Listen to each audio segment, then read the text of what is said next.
en el examen físico existen 7 aspectos cuando comenzamos a revisar a un paciente físicamente, ¿no? La orientación del paciente, hacíamos 3 preguntas. ¿Cómo se llama? ¿Dónde se encuentra? ¿Qué fecha es? Si respondía coherentemente, el paciente estaba lúcido, despierto. Si el paciente estaba adormilado, es un estado crepuscular. Cerra la puerta y te quedas ahí, ya no entra nadie más. Si el paciente solamente responde al dolor, es un estuporoso. Si el paciente no responde ni siquiera al dolor, es un paciente en coma. Cerra la puerta, es que me distrae. Y quédate ahí, por favor. El segundo aspecto era la fases. Si tomásemos en cuenta el color, ¿se acuerdan? Pálido, cianótico, lívido, histérico, rubicundo, melánico. Pero había muchas fases, ¿se acuerdan? Hemos visto muchas fases. Luego era la posición y el lecho que estaba el paciente. De cúbito dorsal, de cúbito lateral, de cúbito supino, prono, etc., ¿no? Luego estaba la actitud y el biotipo constitucional. Si el paciente era mesomorfo, ectomorfo, endomorfo. Luego estaba la marcha. La marcha también puede hacer un diagnóstico. Y las glucosas. Por último, índice de masa corporal. Entonces ahora lo que viene a continuación de eso, para que ustedes tengan orden, son los signos vitales. ¿Ya? Y los signos vitales, ya no puedes entrar, amiga, no, fuera, te quedas allá afuera. La frecuencia cardíaca es un signo vital. Ustedes pueden tomar cualquier foco de auscultación, ¿ya? Y ustedes cuentan con su reloj el número de latidos por minuto. Como ven ustedes, desde que nacen los lactantes, niños, adolescentes, es muy diferente la frecuencia cardíaca. En los lactantes va de 120 a 140 y en el adulto de 60 a 100. Si la frecuencia cardíaca es 59, será una bradicardia. Si está en 100, es una taquicardia. ¿Ya? Por si acaso no existe leve taquicardia o leve bradicardia. ¿Hay o no hay?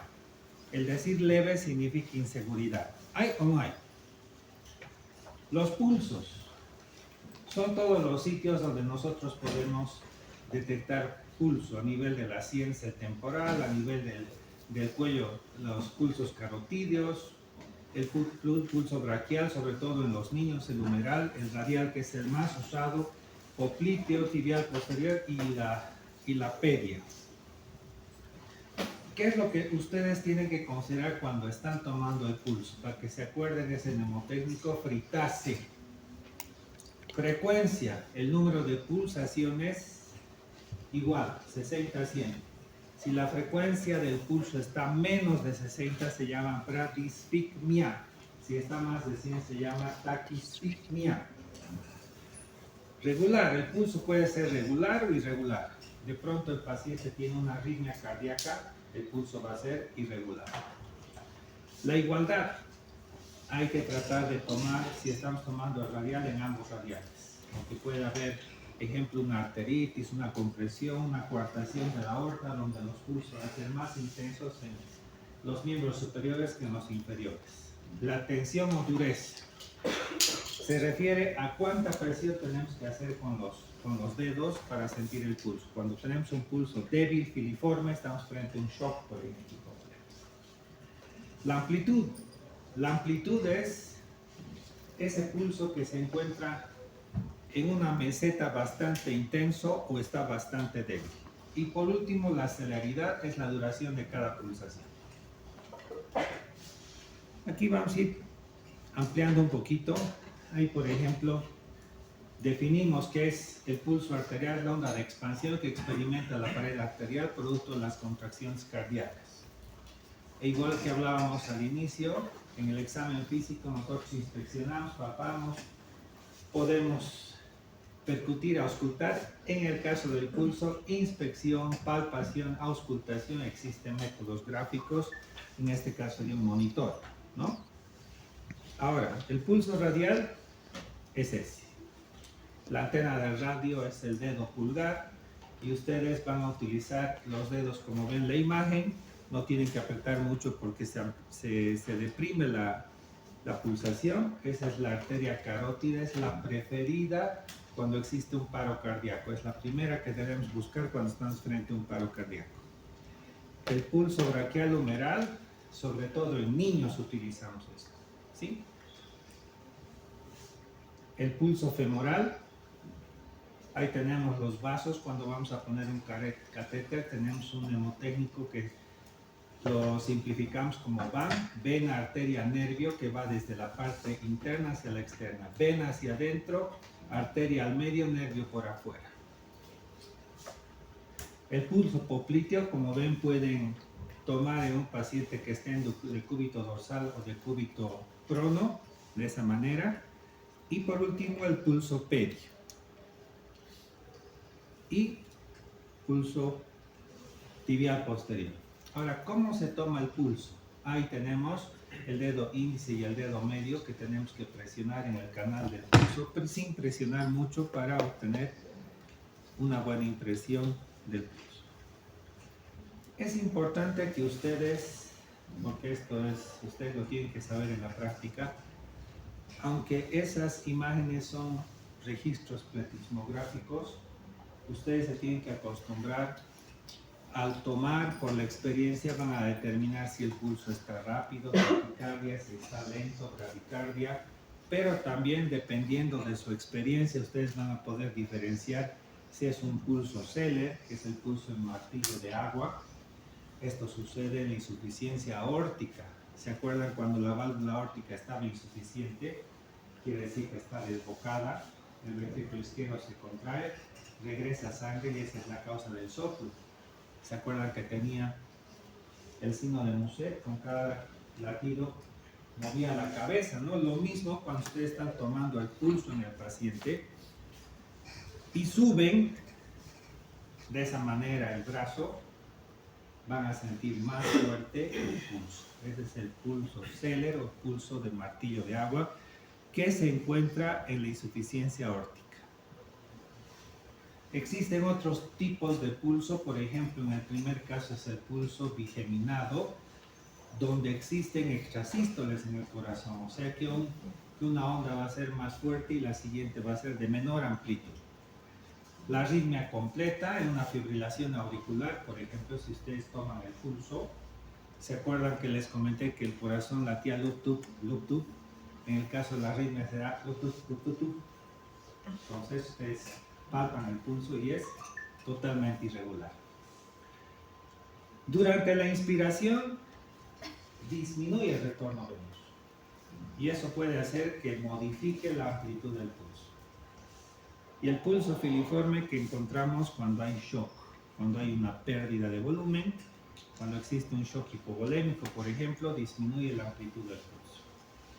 El pulso paradójico se refiere a la situación donde existe un derrame alrededor del corazón, lo que se llama taponamiento cardíaco, pero esto tiene que ser de forma aguda, no crónica. En una pericarditis crónica no se puede hablar de taponamiento, tiene que ser agudamente, que comprima el corazón, no lo deja latir. Ese es un shock de tipo obstructivo, taponamiento cardíaco. En el pulso lo que va a suceder cuando le pedimos a este paciente que inspire, el pulso va a caer. Ese es el pulso paradójico. Y si estamos tomando la presión, le decimos que inspire, va a caer 10 milímetros de mercurio la presión. Ese es el pulso paradójico. Cuando usted se esté llevando resucitación, una de las T's en la actividad eléctrica sin pulso es el taponamiento cardíaco. ¿Y cómo se van a dar cuenta? Ingurgitación yugular, ruidos cardíacos apagados e hipotensión. Esa es la triada de Beck. Aquí un resumen de los pulsos arteriales.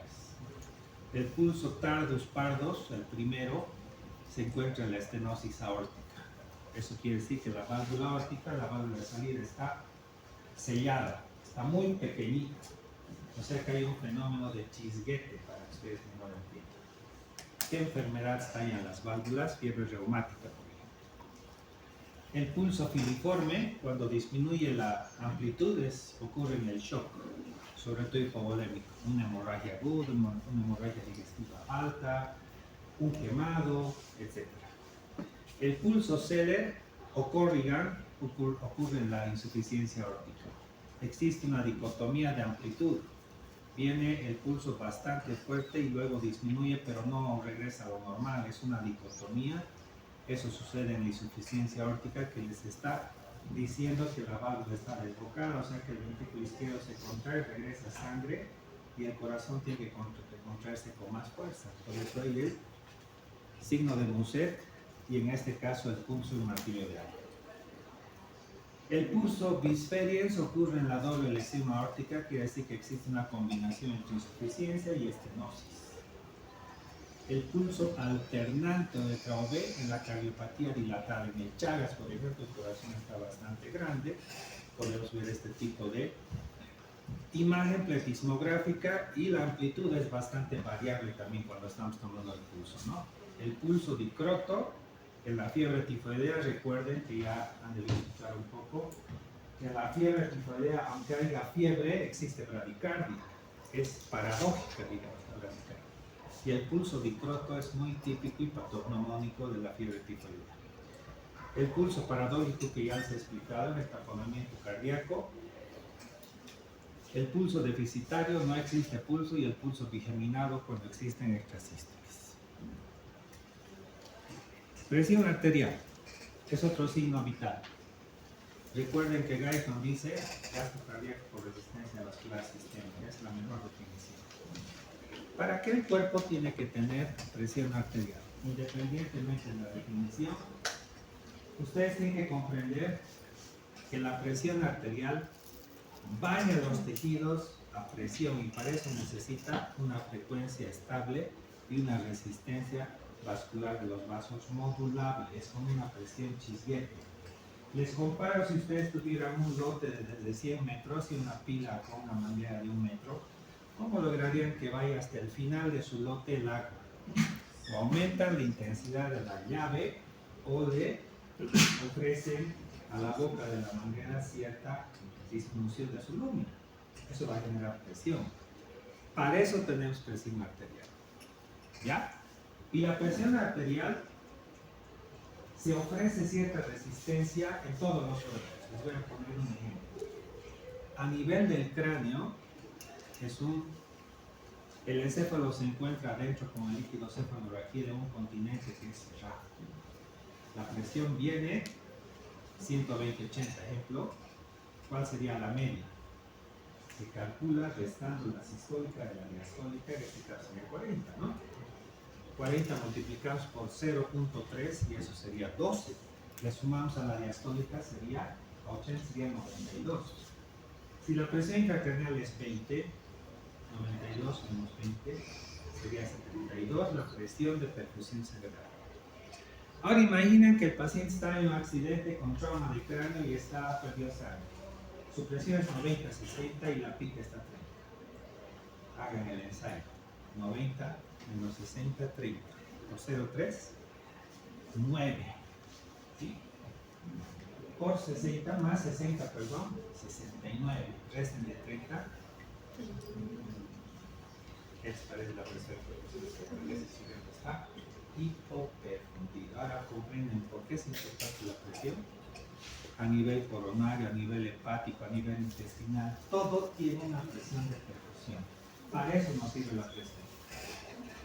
Entonces, ese nivel que ustedes ven de 120-80 es un mito. Algunos libros dicen que hacia los 30 años la presión va a ser 130-80. Hacia los 40, 140-80. Hacia los 50, 150-80. Pero eso también es un mito.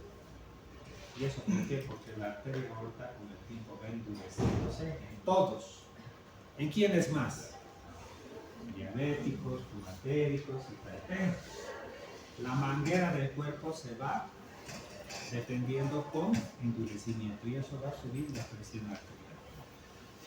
Entonces, existe para que nosotros, vamos a ver unos valores de la Organización Mundial de la Salud para que sean a partir de ahora parámetros para ustedes.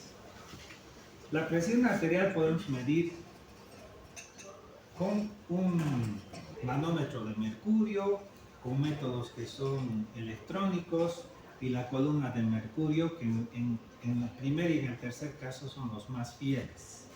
La presión arterial con aparatos electrónicos tiene un sesgo, no es real. Por eso les recomiendo que a pesar de los años sigue siendo recomendable tomar con métodos que son clásicos, no electrónicos, por favor. Entonces, existen estos métodos, el palpatorio, auscultatorio y oscilométrico. Ese es el clásico, ¿no? Ustedes tienen todos tensiómetro y en la práctica seguramente la técnica desde fisiología ya la están ustedes dominando y ustedes tienen que tomar de esa manera, que es excesivo explicarles. Según la Sociedad Americana del Corazón, estos son los niveles de presión desde los rangos de normalidad hasta cuando tenemos una crisis hipertensiva. Como ven, los rangos de normalidad van de 120, 80, menos de 120, menos de 80, ¿ya? En este caso no hay recomendaciones. Ya se considera elevada si es que se encuentra entre 120 y 129. Aquí hay que cambiar el estilo de vida, tratar de disminuir de peso, caminar más de 30 minutos, no fumar, ¿ya? Ya se considera alta cuando la presión sistólica se encuentra entre 130 y 139 y la diastólica ya está entre 80 y 89. Si la sistólica está en 120 pero la diastólica está en 90, ya es hipertensiva. La alta ya sí está más de 140, más de 90. Y una crisis hipertensiva cuando está 200, 120, acuérdense de la corriente. 220, 120. Esa es una crisis hipertensiva. ¿Cuál es la consecuencia de una presión alta? Se dañan los órganos blancos. Puede ocurrir un accidente cerebrovascular hemorrágico, un infarto agudo del miocardio o tronar el riñón. Esa es la consecuencia. Temperatura. El cuerpo tiene un rango de temperatura para funcionar. 36 a 37, 5. Cuando el cuerpo está frío, ¿cómo genera calor? ¿Por el sudor? Escalofríos. Y cuando hay exceso de calor, ¿cómo perdemos? Por el sudor. Convección, conducción, evaporación. Convección al aire ambiente, conducción al asiento, digamos, evaporación con el aire ambiente. Esa temperatura se transmite por la sangre hacia el termostato, que es el hipotálamo, y este regula si se va a conservar, si se va a perder. ¿Cuáles son las consecuencias de los extremos de la temperatura? El paciente hipotérmico, ¿qué puede suceder? Fibrilación ventricular y paro cardíaco. La hipertermia en un niño, ¿qué puede producir? Convulsiones. O sea que tenemos que respetar los rangos de temperatura, como los ven ahí. ¿Sí? La temperatura se puede tomar a nivel oral, axilar o rectal. Rectal sobre todo en los niños. Ahora, si ustedes tienen un solo termómetro, tendrán que tomar pues a nivel axilar y limpiar bien. Si le toman oral, no le van a tomar a todos oral. No es higiene. Ahora, pasaremos a las curvas de temperatura. La enfermera va graficando en la mañana y en la tarde con puntos de un cuadro así cuadriculado la temperatura del paciente. ¿Cuándo vamos a llamar una fiebre continua? Cuando sube de lo normal, varía menos de 1 grado y no baja lo normal. A eso se llama fiebre continua. Pregunta de examen. Sube de lo normal, hay fiebre, no baja lo normal y hay variaciones de menos de 1 grado. Ejemplo, neumonía, sepsis. La fiebre intermitente, que ocurre en la endocarditis sobre todo, sube de lo normal, hay variaciones de más de 1 grado. Esa es la diferencia, pero no baja lo normal. Esa es la fiebre remitente. En cambio, la fiebre intermitente es cuando sube de lo normal, produce fiebre, hay un pico, baja lo normal, hay un tiempo sin fiebre y vuelve a hacer un pico de fiebre. Eso sucede en el paludismo, por eso se llama terciana, quintana, cuartana. Ya, 48, 72 horas o más. Eso es típico de la enfermedad paludismo malaria. Ahí está, por ejemplo, una cuartana. La brecha sin fiebre, 48 horas. Existen otras curvas de fiebre, como por ejemplo esas mesetas. No existe una clasificación de lo que hemos hablado anteriormente. Sube, produce fiebre. Existen variaciones de más de 1 grado, menos de 1 grado, pero no baja lo normal. Puede estar, digamos, un par de días, 3 días con fiebre tras una meseta y vuelve acá. Esto es propio de la brucelosis. Y la fiebre éctica se llama así, la fiebre que agota al paciente. No cede la fiebre, el paciente fiebre permanente y va agotando al paciente. Hay enfermedades que pueden producir esto, la tuberculosis, el linfoma, la leucemia. Cuando no encontramos la causa de la fiebre, se llama fiebre de origen desconocido y entre las causas están las que les he mencionado. Frecuencia respiratoria. La frecuencia para respirar es de 12 a 20 respiraciones por minuto. En cada respiración, ¿cuánto movemos el volumen corriente? A ver, revisaremos su fisiología.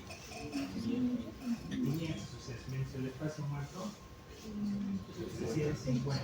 Multiplicaremos por 15 promedio. ¿Cuánto movemos de volumen? 350 por 15.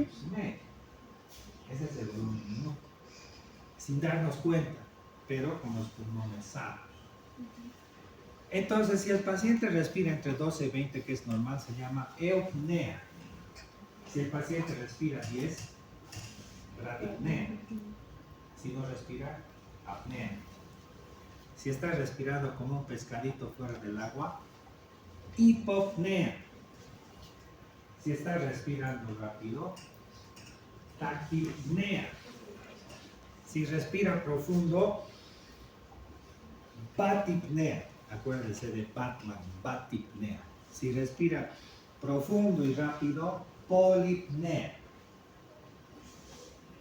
Si respira en decúbitos, trepopnea. Si respira al ponerse de pie, platipnea. O sea que miren que hay muchas variantes. Y si el paciente está angustiado y busca el borde de la cama y está sentado en su cama, ortopnea. La dificultad para respirar se llama disnea y es el principal síntoma de falla respiratoria, falla cardíaca. Y la disnea la pueden clasificar de grandes esfuerzos, medianos esfuerzos, pequeños esfuerzos. De grandes esfuerzos la sentimos todos al hacer ejercicio. De medianos esfuerzos al subir a la aula roja, 3 pisos, va a caminar 300 metros. De pequeños esfuerzos al comer, al peinarse, al maquillarse. ¿Ya? Existen también registros sismográficos para graficar la respiración, la amplitud y la frecuencia. Ahí en la gráfica ven una respiración normal. En la gráfica de abajo ven una polipnea. Y existen, para finalizar, las ciclopneas. La ciclopnea quiere decir que el paciente está respirando de una forma irregular. Esta forma irregular de respirar puede llamar respiración atáxica. Por ejemplo, hay 2 respiraciones atáxicas, la de Biot y la de Cheyne-Stokes. La de Biot y Cheyne-Stokes sucede en pacientes que están intoxicados o los que son viejecitos o tienen un tumor cerebral. Respiran rápido y dejan de respirar y vuelven a respirar. Así es la respiración de Cheyne-Stokes y la respiración de Biot. En cambio, la respiración de Kussmaul sucede cuando el medio interno está ácido, en la cetoacidosis diabética. Es típica la respiración de Kussmaul, como están viendo en el primer gráfico. Y el aliento que tiene este paciente, como es su halitosis, avanzada. Aliento cetónico, ¿no? Aliento manzana. La saturación. Hasta hace algún tiempo, hasta lo que les he comentado antes, se considera significado. pero actualmente en la última diapositiva les voy a mostrar que se ha actualizado tanto que existen otros instrumentos también. Uno de ellos es la saturación de oxígeno. Esto equivale a un monitor. Comprense. La saturación es un clip del saturómetro donde ustedes van a poner el dedo a la oreja o a los dedos del pie, ¿ya? Porque resulta que se puede modificar si las uñas están pintadas, si hay frío, etc. ¿Ya? Entonces, cuando ustedes ponen el saturómetro o el oxímetro del pulso, va a empezar a parpadear y va a indicarles esos dos números. El primero es la saturación, en este caso 99, y el segundo es la frecuencia cardíaca.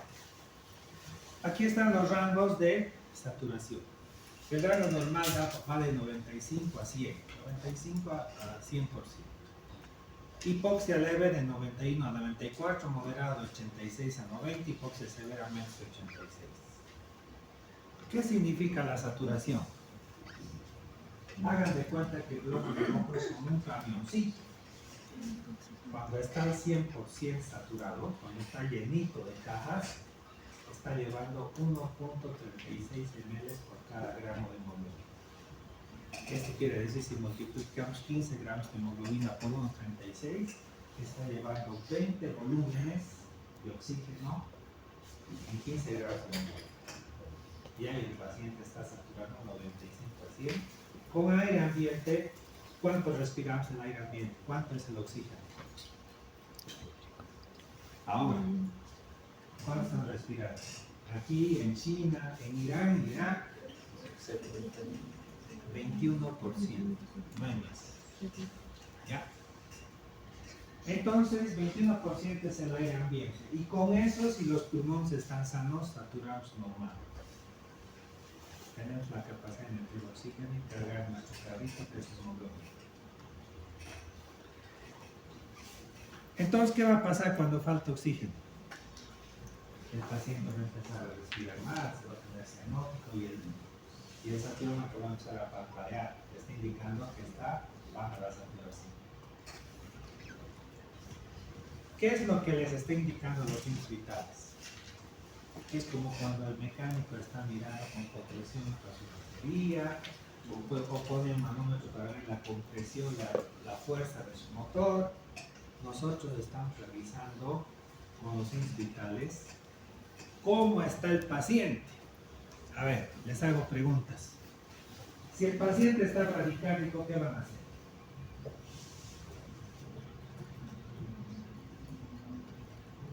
¿Son de medicina o veterinario? Ignoritos, ¿qué van a hacer? Ya se ha muerto su paciente. Atropina, pues, ¿no? Y si está taquicárdico, pueden hacer cuál es el antipático. Veo una chica fea, ¿se acuerdan lo que se ha dicho el otro día? Compresión de los globos oculares, compresión del cuello, reflejo pagado. ¿Qué van a hacer si el paciente está con hipotensión? A ver, ¿cuáles son sus reflejos? Le van a poner volumen, un suero a volumen. Rinse. Carga, load. Cuando carga una aplicación, loading, ¿no? Usted le dice, carga la enfermedad. Quiere decir, rápido, suero. ¿Ya? Pero tiene que tener cuidado si es cardíaco, si tiene que ir limitando las cargas, pero si no va a echar carga. ¿Qué va a pasar si tiene fiebre? ¿Qué es eso? ¿En su casa no usan? Paracetamol, pidona, aspirina, ¿no? Y si tiene hipotermia, se van a abrigar. Ahora, si el paciente está desaturando, oxígeno por puntas, máscara con reservorio, máscara de Venturi, intubar y conectar al pulmón mecánico. ¿Ven? Pero ahí también les he puesto otros signos vitales que se toman en cuenta actualmente. La glucosa, 70 a 100 miligramos por decilitro. 126 según la Organización Mundial de la Salud y es diabetes. ¿No? Orina. En un adulto 0.5 por kilo peso es la orina. Por hora, ¿cuánto pesa? Digamos 80. 8 por 0.5, 45 ml tendría que ser la diuresis cada hora. En 24 horas, 850, 900, como 940 cc en 24 horas. Esa tendría que ser su diuresis.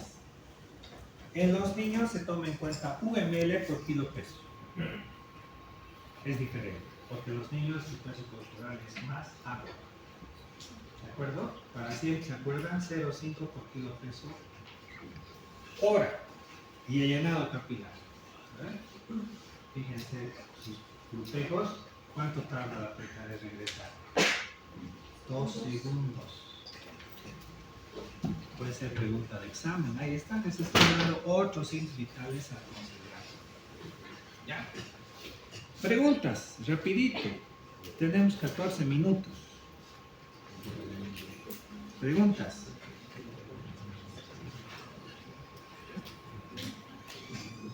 Preguntas.